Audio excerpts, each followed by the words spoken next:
Sign of empty and hungry. Ito po yung Wellington. Quality ang mixture niya.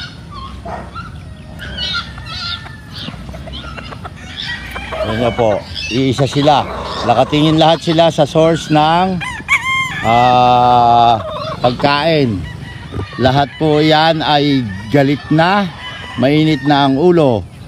Katulad mo rin, pagka gutom, hindi ka makapag-focus.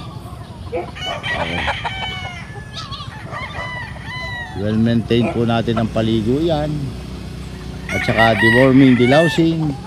Sa deworming ay pakyaw. Sa delousing ay wash and shine. Iisa po, nakatingin doon sa source na pagkain. Doon sa pwesto ko. Kailangan natin magbibisita po. Iisip na ma-share sa inyo.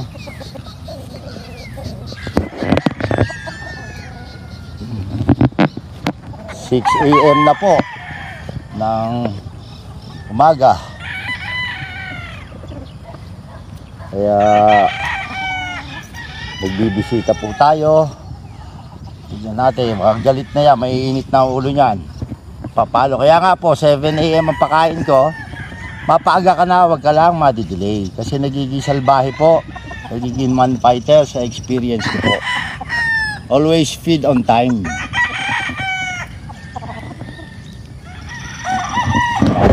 Sila lahat may init na ang ulo.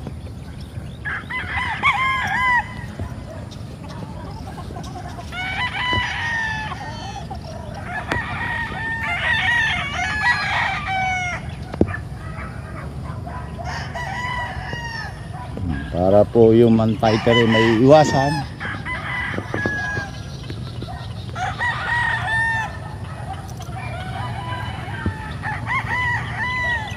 Kapag po talagang passion mo ang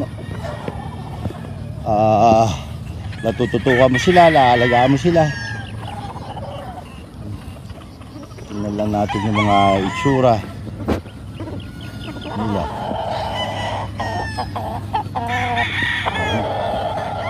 Ito po, tingnan natin. Isang pula ng mukha, yung pagiging shiny ng balahibo, isa rin.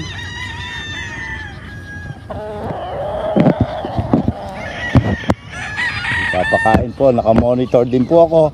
Titingnan nyo, baka meron hindi nagtutunaw. Tingnan nyo rin yung mukha, minsan meron luga. Hindi may iwasan sa kakyon, naka-expose sa lupa hindi dapat gagamutan. Nakakatuwa na po ito, nalilima, hindi ka maiinip, hintay magtapos magluto. Yun po. Parang kayo bisita ko. Kukwentuhan tayo. Magpapaligo pa uli ako ng iba. At minomonitor ko rin itong patabas.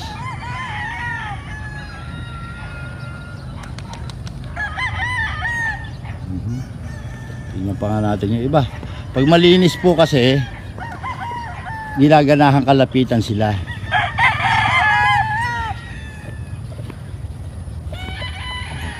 Natin. Ano po kamukha ito. Mukha niya itong isang ito. Hindi naglalayo yung itsura. Para isang community na sila lamang ang nagbi-breeding. Kasi okay naman po sa game fowl. Sa linyada ko po, sa YLH na sarili kong blend, ay okay po ang line breeding sa magpisan, magtiyo, magtiya. Wag lamang po ang brother to sister. Talaga ang health po ang nagsasuffer. Talagang subok ko po yun. Sakitin, minsan sakak, saka nagkakasakit. So, yan. Ang pagkain po ay dapat ay balansyado, hindi paramihan ng halo. Kaya nga ipino-formulate Tingnan nyo yung manik nito. Yung sa binti pulang-pula. Saka masigla sila. Meron pong regular na programa.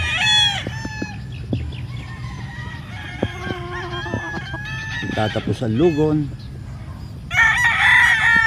Hindi ho lumalaki ang tuhod pag naka-winning tone, hindi nagkakarayuma.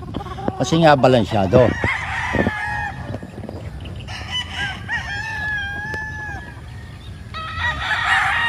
So, ito isang ito, tingnan natin.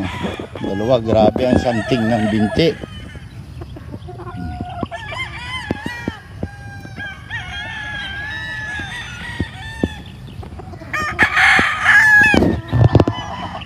Ano ba ngayon? September 26 o 27, 2024.